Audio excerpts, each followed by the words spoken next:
Olá aos vestibulandos da FGV Direito e aos alunos do CPV Vestibulares. Eu sou o Rogério, professor de Artes Visuais e Literatura do CPV. A gente vai resolver juntos a prova da FGV.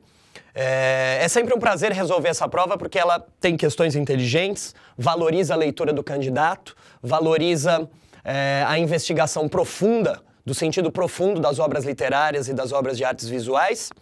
E, finalmente, me parece que a característica fundamental desse vestibular, inclusive pelo fato de ele conter apenas questões escritas, é exatamente a procura do candidato que tem maior capacidade argumentativa, maior capacidade de reflexão. Então, já começo dando os parabéns para a banca examinadora pelas 3 questões de artes e de literatura. Vamos começar pela primeira, que continha um fragmento do Memórias de um Sargento de Milícias, do Manuel Antônio de Almeida. Um fragmento famoso, e tão famoso que cuja análise é tão famosa que já figurava do item A da prova, da primeira questão da prova. Então, diz o fragmento das 3 em comissão.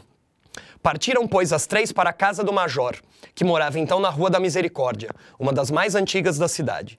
O major recebeu-as de rodaque de chita e tamancos, não tendo a princípio suposto o quilate da visita. Essa é a primeira parte da vestimenta do major. Ele está de rodaque de chita e tamancos, isso quer dizer, ele está com uma roupa informal, completamente informal, roupa de usar em casa. Reconhecendo a importância daquelas 3 senhoras que vão visitá-lo, ele não troca de roupa, ele se veste pela metade com uma roupa mais formal, aquela roupa que o caracteriza. Como tem purgia, e era uma incivilidade deixar sós as senhoras, não completou o uniforme. A gente tem ali que ele colocou a farda e não completou o uniforme.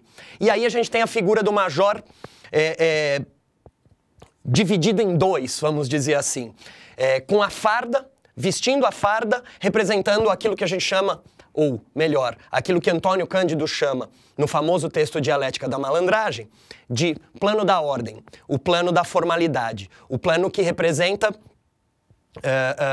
digamos assim, o universo da legalidade, o universo representado pelo poder público. Se a gente quiser agora se utilizar de um outro pensador, de um outro intérprete do Brasil, o Sérgio Buarque de Holanda. A parte de baixo da roupa representa a informalidade, digamos assim, as relações nacionais completamente informais, aquelas que a gente conhece, as relações de troca de favor, as relações de compadrio. A primeira questão perguntava o seguinte, não vou completar a leitura do texto, porque basta essa leitura do primeiro fragmento referente às roupas para que a gente consiga responder o item A. A imagem do Major Vidigal, vestido de uniforme militar, da cintura para cima, e de trajes caseiros, da cintura para baixo, sintetiza um aspecto central da obra a que pertence o trecho citado. Identifique esse aspecto. O aspecto é a dinâmica de oscilação das personagens de Memórias de um Sargento de Milícias entre o plano da ordem e o plano da desordem. Explique-o sucintamente. Então, como a gente pode observar no Brasil, de certa maneira, claro que com adaptações, mas de certa maneira, até hoje, a gente tem, vamos dizer assim, expressa no Major Vidigal essa dinâmica social nacional em que a gente tem relações, vamos dizer assim, formais, representada pelo poder público. A gente não pode esquecer que o Major Vidigal era chefe da polícia do Rio de Janeiro do tempo do rei. E de um outro lado, as relações, vamos dizer assim, de marginalidade, aquelas que a gente caracterizaria como relações de malandragem. Diversas personagens do texto, ou arrisco dizer, de certa forma, todas as personagens do texto, oscilam de um universo para outro. Oscilam do universo da ordem para o universo da desordem. Ou partem de lá para cá, ou partem de cá para lá. Aquela personagem que representaria, vamos dizer assim, a personagem que seria a mais emblemática do plano da ordem, o chefe de polícia do Rio de Janeiro do tempo do rei, também faz esse trânsito. Vamos lembrar do fragmento em que essa passagem está inserida. A gente tem o Leonardinho, o Leonardo, filho do Leonardo Pataca, preso, e essas 3 senhoras vão interceder junto ao Vidigal em nome do Leonardo, pedindo a libertação do Leonardo. O Vidigal aceita mediante o casamento, vamos dizer assim, o casamento informal com uma dessas 3 senhoras, que é a Maria Regalada, não é? Aquela com a qual o Major já tinha tido um caso anteriormente e aquela senhora pela qual ele ainda é apaixonado. Ora, ela troca, vamos dizer assim, a libertação do Leonardinho, que é um preso público, né? Um prisioneiro do poder público, ela troca a libertação do Leonardinho pelo casamento dela. Ora, o que a gente tem aí? A gente tem uma troca de favores, fazendo que um prisioneiro público seja libertado não por interesses públicos, não interesses regidos por aquilo que é público, mas por interesses regidos por aquilo que é exclusivamente privado. Não é? Então, de certa forma, todas as personagens podem se encaixar nessa lógica. Estou falando de maneira geral, né? A gente precisaria investigar diferentes trechos e investigar com muito mais cuidado o texto do Antônio Cândido para a gente entender de forma completa essa lógica e a sua complexidade. De maneira geral, me parece que bastava o candidato responder que a lógica era a lógica de oscilação entre os planos da ordem e da desordem e que o plano da ordem é representado pela farda da metade para cima do Vidigal e pela sua roupa informal na metade de baixo. O item B era um pouco mais fácil, um pouco menos complexo do que o segundo.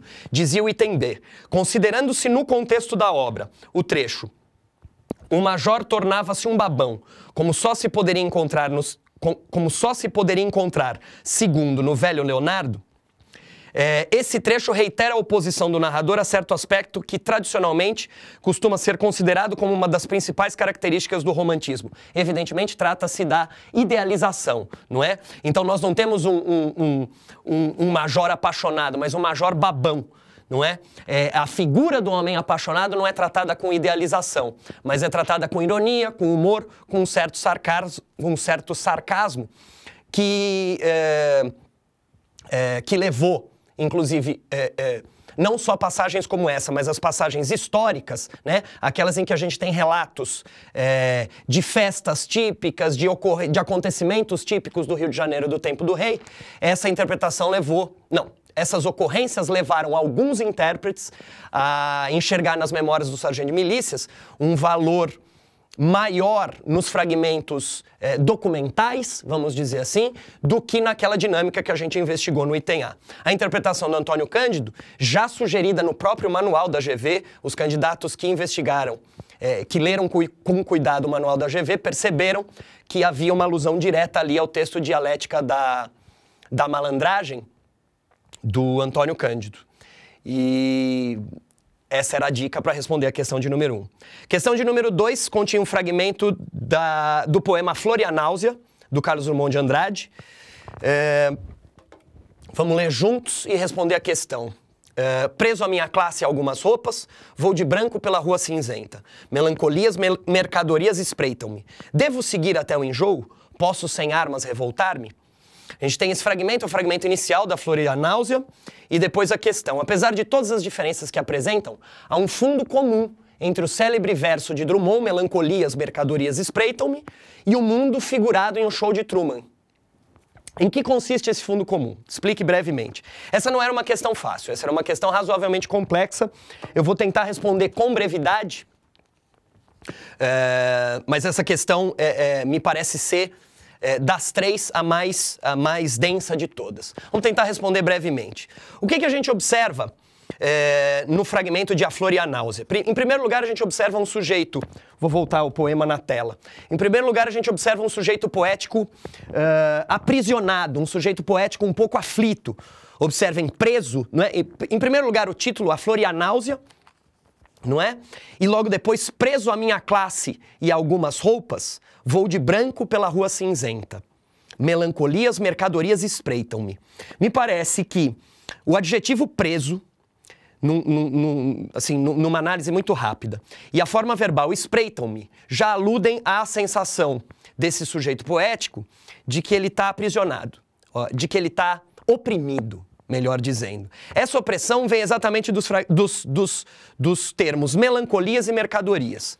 De maneira muito geral, a gente pode afirmar o seguinte: é a lógica de mercado que reifica e aliena os sujeitos, e especialmente aliena o sujeito poético do Carlos Drummond de Andrade, que é um sujeito poético sensível às, vamos dizer assim, às convocações da realidade que o circunda. Esse sujeito está preso, está oprimido pela lógica de mercado. Extraio essa interpretação da palavra mercadorias. O que faz a lógica de mercado com o sujeito? De maneira geral, sem entrar em detalhes, a lógica de mercado faz que o sujeito, não seja um sujeito autônomo, que ele seja um sujeito massificado, vamos dizer assim, reificado, alienado da própria realidade, transformado em coisa, transformado em parte do processo produtivo. Ora, é exatamente daí que vem a sua melancolia, é exatamente daí que vem a sua sensação de prisão, ou seja, a sensação de que ele pertence ao mundo, mas que ele não escolhe, vamos dizer assim, de maneira geral, que ele não escolhe e que ele não é autônomo no universo desse mundo, não é? Ora, o que isso tem a ver com o Show de Truman? Me parece que tudo a ver. Se a gente pensar no Truman, personagem principal do filme, ele está aprisionado num mundo, o que rege esse mundo é um script organizado pelo diretor, que fica no alto, que não aparece, o Truman desconhece a existência desse diretor, né? E a vida inteira do Truman, toda a trajetória do Truman ao longo da vida dele, por mais que ele tenha o desejo de ser um desbravador, o desejo de ser um conquistador, a vida do Truman é sempre orientada pela lógica que está por trás da venda de mercadorias, por meio do espetáculo de que ele é o protagonista, sem que ele próprio tenha consciência de ser protagonista desse espetáculo. Vou tentar falar mais fácil. É assim, o Truman pode ser entendido como um participante de reality show sem que ele saiba que ele participa do reality show. Ora, o que é o Truman? O Truman nada mais é do que o veículo, junto com a TV e com toda a parafernália tecnológica, né? Ele nada mais é do que o veículo para a venda de uma série de produtos. Há uma passagem do filme em que o próprio diretor diz: tudo do cenário está à venda. Tudo no filme, tudo no reality show, tudo no show de Truman está à venda, não é?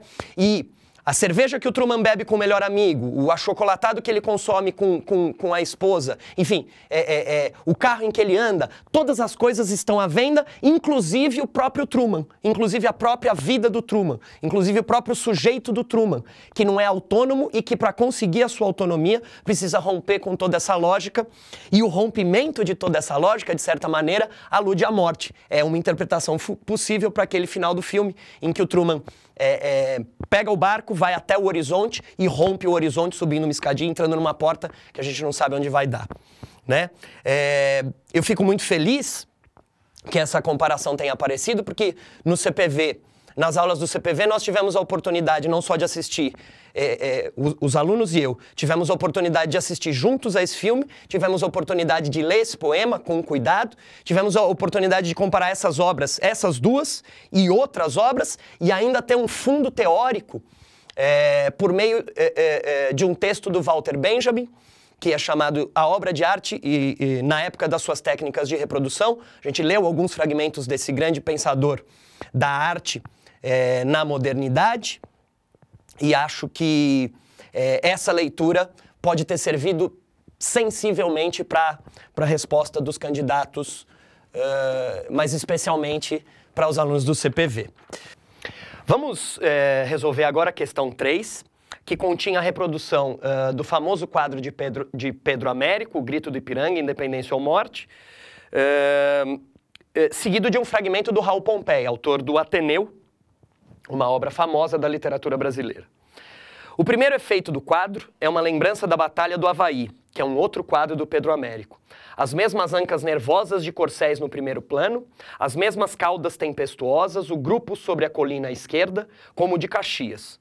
O boi em escorço. Escorço é a representação pictural do objeto, na qual ele aparece reduzido ou encurtado, segundo as regras da perspectiva. Todas essas informações a respeito da Batalha do Havaí, do significado da palavra escorço, figuravam num glossário ao final do fragmento. O boi em escorço com as figuras mais próximas, mas a principal semelhança vem do gesto geral de turbilhão, que tanto agrada a Pedro Américo.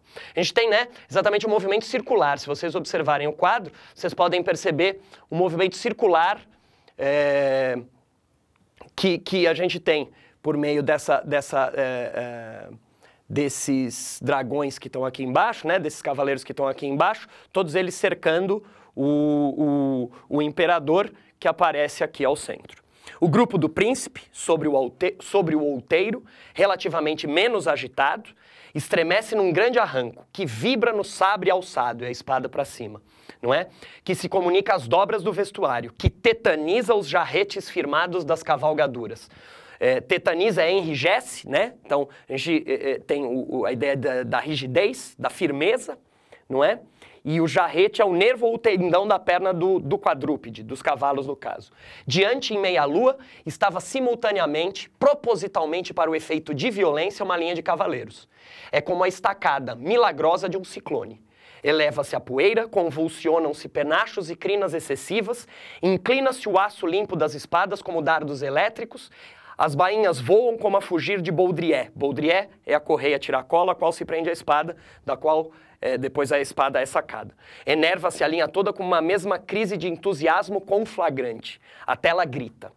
E a pergunta que dizia o fragmento que nós acabamos de ler, e a pergunta que dizia, tendo em vista as características do quadro e a análise que dele fez o escritor, explica a frase final do texto de Raul Pompeia, aqui reproduzida. A tela grita. Bom, essa questão era uma questão de análise do quadro por meio do fragmento que era oferecido ao candidato. Era fundamental apresentar a ideia de movimento em turbilhão, que a gente pode observar no quadro, e já descrita pelo Raul Pompeia. E era necessário observar que todo o quadro, todo o movimento do quadro está voltado para a figura do imperador ao centro, não é?